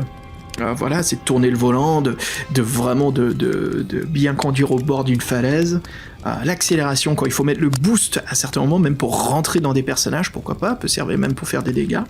Et les freins, voilà, quand il faut freiner au bon moment, pas se bouffer des trucs, ou peut nous sauver en cas qu'on approche un ravin. Bref, j'ai trouvé que puissance de feu, blindage, voilà, c'est les points de vie, puis puissance de feu, c'est les attaques. J'étais déçu, je trouve qu'il n'y avait pas autant l'immersion de cette caisse. Alors, en parlant après, ça c'est le bolide, mais le scénario, comme j'ai dit plus tôt, c'est digne d'un film post-apocalypse italien. Je peux en résumer un peu plus. 2019, la chute de New York, les nouveaux barbares, les guerriers du Bronx, les Bronx exécuteurs, les Plutonium Rats 3000, les guerriers de l'an 2027. Bref, je peux continuer, mais voilà, j'aime beaucoup c'est des gros nanars, c'est des films atroces à regarder, mais quand vous êtes avec des potes, vous passez un excellent moment. C'est très amusant, et voilà, je me suis bien amusé. J'avais l'impression de voyager comme je disais, de Washington jusqu'à Californie. C'était fun. C'est un livre court, donc je comprends que ça peut pas être aussi longue comme aventure. Mais j'ai passé un bon moment. Je me suis amusé. Je trouvais que ce livre, il y avait vraiment il était divisé un peu dans deux grands chapitres. Je trouve la première version qui est sympa, on fait beaucoup plus d'exploration, on découvre ce monde, ce qui est abandonné, on recherche du pétrole, on rencontre des gens, station d'essence où c'est un piège. J'aurais bien voulu rencontrer des cannibales, c'est un petit truc qui manquait. Et puis le deuxième acte de ce livre, hein, ce qui va jusqu'à la fin avec le tanker, c'était beaucoup plus de batailles sur l'autoroute. Bien sûr, il y avait cette super course-poursuite, enfin pas de course-poursuite, course pour gagner un jerrycan d'essence, mais à part ça, il y avait trop de combats, et j'ai trouvé qu'Ian passait moins de temps sur des rencontres ou des conversations avec des gens. Alors je t'admets que c'était un brin de soleil quand j'ai rencontré Ambre, parce que voilà, ça m'a permis, ok, bon, c'est pas encore un combat, c'est pas quelque chose, je suis avec quelqu'un à bord du bolide, c'est sympa.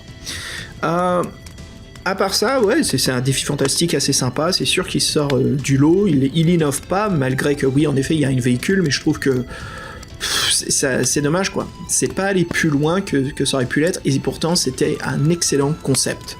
À noter combien de de Blaster Master, combien de chanteuses Tina Turner, je le note dans le Thunderdome. Je le note 3 Thunderdome sur 5. Bon moment, mais voilà, ça mérite ni un 4 ni un 5, quoi. On est loin de ça, mais c'est un livre plus court que les autres, comme on a vu, 380 paragraphes. J'ai quand même passé un bon moment. Je suis assez d'accord avec toi, ça mérite un honnête 3. C'est un bon moment, mais qui est pas non plus mémorable. Et moi, en fait, je sais pas, sur le coup, je le souhaitais pas, mais a posteriori, j'aurais bien aimé. C'est que, en fait, on a fait l'aller, en fait, le retour est très, très expéditif, parce qu'il y a cette attaque des 2 motards, là, qui peut se résoudre ou bien en duel, ou bien comme moi, en attendant que les mecs nous attaquent, et là, on peut le défaire. Après, on nous relate, on nous romance même une attaque, une autre embuscade, mais en fait, sans jet de dés, sans choix ni rien, et après, c'est terminé. Moi, en fin de compte, j'aurais trouvé intéressant de faire le chemin du retour. Je suis absolument d'accord avec toi, et en plus, on a 380 paragraphes. Il restait encore 20 paragraphes, tu vois, on peut même accéder au bout du 400, mais je comprends, c'est une commande dans les temps. Mais Ian aurait pu écrire un peu plus, là, parce que c'est sympa, je veux dire, vas-y, il se passe un peu plus de merde sur le retour. Peut-être que le mec qu'on ait battu, si on a battu le gars dans la course de l'an 2000, il a envie de se venger, et donc voilà, on fait une nouvelle course avec lui, mais via le tanker. Tanker versus tanker. Tu vois, semi-remorque. Oui, en fait, moi, je m'attendais même une espèce de montée crescendo. En fait, sur le moment, je souhaitais pas, parce que je dis, attends, du Livingstone, je suis arrivé déjà à la moitié. En fait, je me doutais que c'était un peu la fin, mais je dis, le tanker, il y a peut-être un doute, en plus, je dois le protéger, c'est que c'est vraiment important, donc mais le retour, ça va être sympa avec un véhicule, ça change toute la donne, parce qu'on a plus notre armement et tout. Et en fait, ouais, ça se traduit en une rencontre et un autre paragraphe, et après, c'est la fin. Ouais, c'est une illusion. Et ouais, je trouve ça bien dommage, et c'est vrai que dans certaines situations, déjà il y a beaucoup de tests de chance. Certaines situations, c'est des choix, c'est beaucoup de choix de direction. Il y a rien qui vous dit vaut mieux aller là que ou aller ailleurs, à part si vous rencontrez certains PNJ. Et aussi des fois sur certains événements, je ne sais pas si tu t'en souviens, t'as des GD où si tu fais 1 ou 2, c'est pas bien, si tu fais 4, 5, 6, c'est bien. Ça aussi, c'est pareil, c'est un peu dommageable. Mais bon, après, pourquoi pas, faut un peu changer les façons de faire. Moi, je suis quand même un peu... je reconnais que c'est un livre, on va dire, solide, mais je reste comme un peu, moi aussi, sur ma faim, et c'est vrai que l'utilisation des véhicules n'apporte pas grand-chose, en fin de compte. Moi, j'aurais bien aimé qu'effectivement on puisse le customiser, on puisse le... Moi, je sais qu'on on voit le blindage qui descend, qui arrête pas de descendre. Je me dis, bon, à un moment, on va me proposer de le réparer. Donc, à un moment, moi, ce moment, il intervient, je me dis, là, vous pouvez décider de vous arrêter, faire des réparations, tout ça. Je vois, génial. Je disais, au moins, ça arrive. Il se passe quoi? Et on te dit, tu resserres une vis, tu regardes 2 en blindage. Tu resserres une vis. Ah, mais c'était ça. Oh, vous avez une roue qui est un peu... une roue qui est mal fixée, là. Resserrez-la, vous gagnez 2 en blindage. Je fais putain, mais moi j'aurais pu effectivement changer mes roquettes par des roquettes incendiaires, avoir un autre compartiment d'huile, je sais pas, n'importe quoi, mais un truc qui te permet de personnaliser ton véhicule. Et c'est vrai qu'en fait, les véhicules, ils sont là, mais ils sont un peu là dans le décor. C'est pas été trop pensé. Heureusement qu'il y a cette course, quoi. C'est dit, tiens, ouais, on va mettre des véhicules. Vas-y, fais un dessin d'écolier, là, avec des roues, avec des piquants, et puis les mecs, ils vont être à fond. Ouais, on est à fond. Pas si à fond en fin de compte. Hein.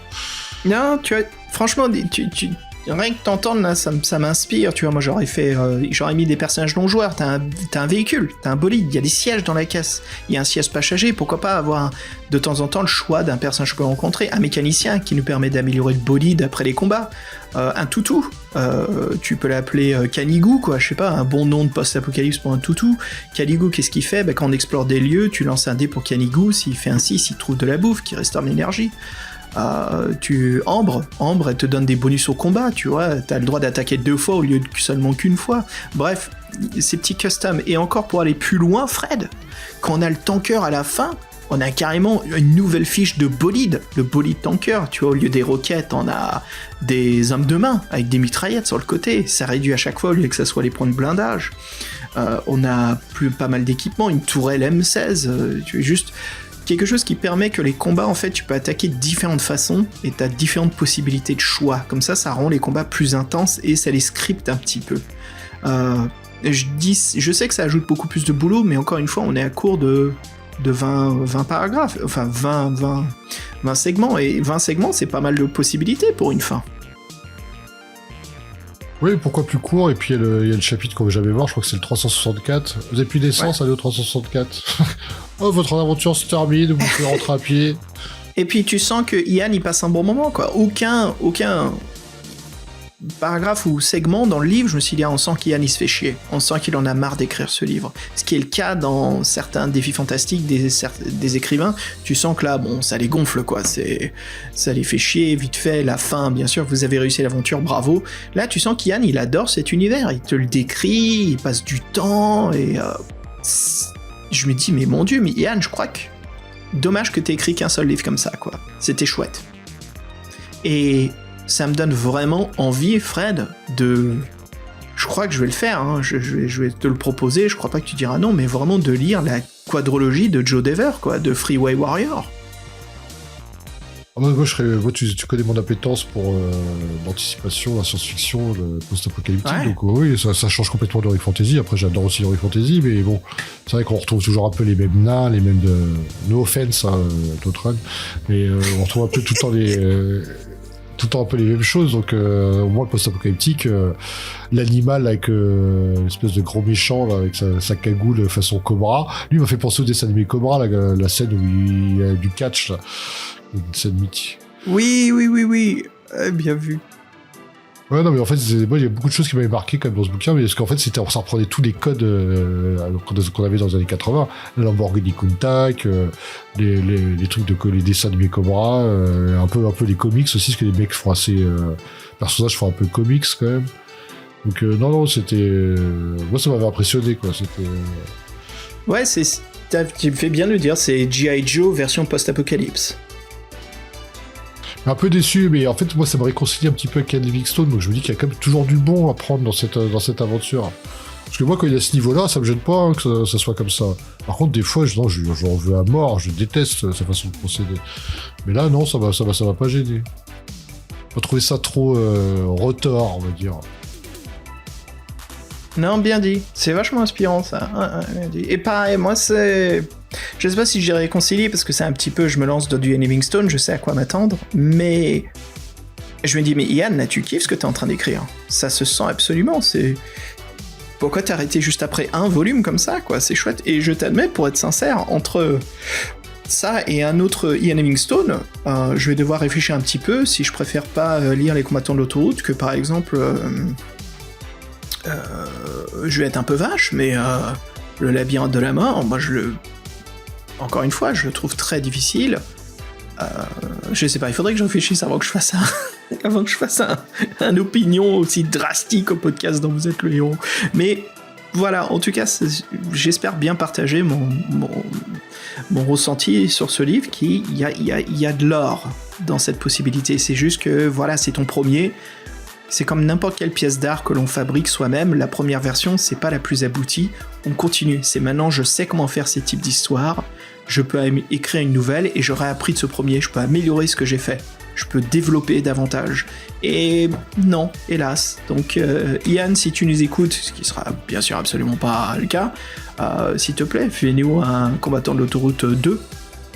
Voilà, qui se passe plutôt, on passe de la West Coast à la East Coast, on passe de Boston jusqu'à Orlando, Floride.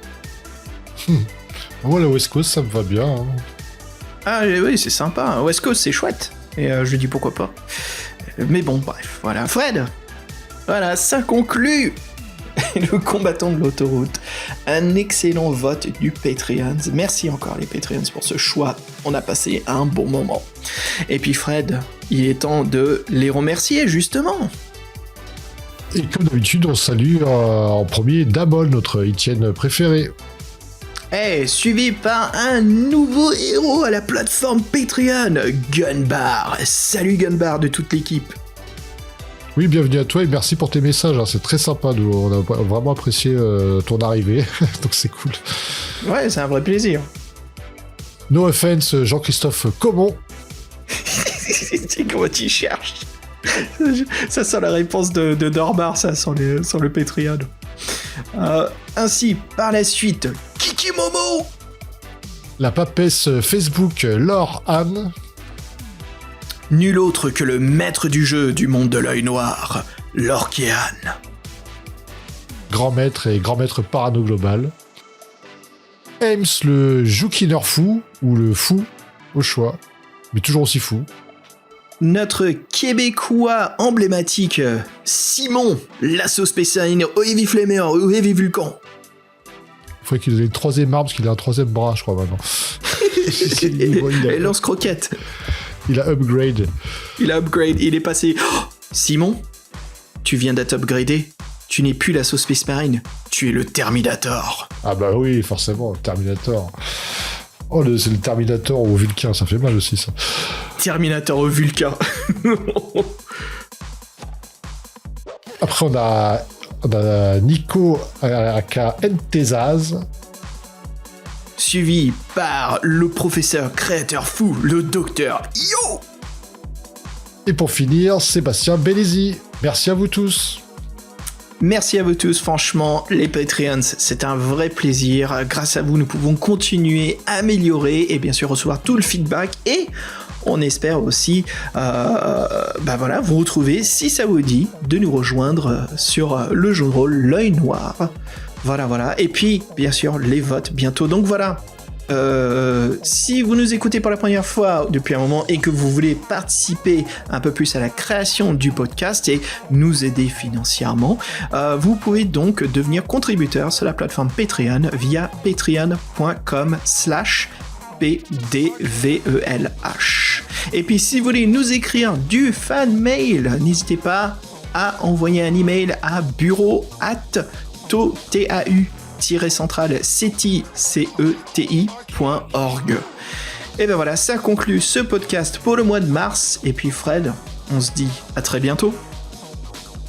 Oui, et on avance, que je crois que c'est, sans vous le cacher, je crois que c'est le 118 cet épisode, donc je me demande bien ce qu'on va faire pour le 150, que ce sera pas cette année d'ailleurs. Qui sait. 150 c'est Sorcellerie 4. Oui, c'est une bonne idée. Ça serait peut-être encore quelque chose de plus grandiose. Une espèce d'émission de grande tablée intercontinentale, transcontinentale. Déjà, je crois qu'il y a déjà une présomption à faire, c'est que si Sorcellerie 3 a été enregistré en 2 épisodes, ça veut dire que Sorcellerie 4 va être enregistré en 3 épisodes. Hein. Mais surtout qu'il y a Fabien qui devrait nous rejoindre sur celui-ci, donc ça serait, ça va être un gros morceau. On va tous commencer d'un endroit différent. je crois que j'ai tué 3 ou 4 serpents, toi t'as dû avoir les 7, et puis Fabien, je sais pas combien il en aura. Moi je vais continuer via l'application de Inkle, donc ça va être assez différent de vous, quoi. Donc ça va être intéressant. Ah oui, il y a ça aussi. Ah oui, ça va être sympa. Exact. Ah, Sorcellerie, je crois que c'est la série la plus longue qui a été faite pratiquement 2 fois en plus, donc c'est mon joyau. C'est une série qui est sentimentalement et non seulement cela, mais c'est aussi une aventure que j'aime beaucoup. Donc c'est peut-être pour ça que je tarde, c'est que j'ai pas envie de le merder, quoi. J'ai vraiment envie d'en faire quelque chose d'incroyable. 150, ça sera un bon chiffre en tout cas pour faire ça. Ah votez. C'est bon, c'est élu. Fred, écoute, au plaisir mec, ce fut de te retrouver, c'était vraiment sympa. Et puis à tout le monde, on vous dit à très bientôt et encore merci de votre écoute. Et puis, avant de se quitter, Fred, vas-y, fouille le bac à vinyle dans la voiture, là. Ça, c'est très important, le bac à vinyle, c'est notre Bible. Alors, qu'est-ce qu'on a là-dedans? Tiens, regarde, on était sur du synthwave, y a pas un autre synthwave, là, un truc? Attends, mais t'as fait ton classement avec les pieds gauches ou quoi, là? Le synthwave, faut aller le chercher. Ah, tiens, attends, le nom de ouf, Laser Hawk. Qu'est-ce que c'est? King of the Streets. Oh. C'est trop bien, ça. King of the Streets. Nobody blink. Showtime.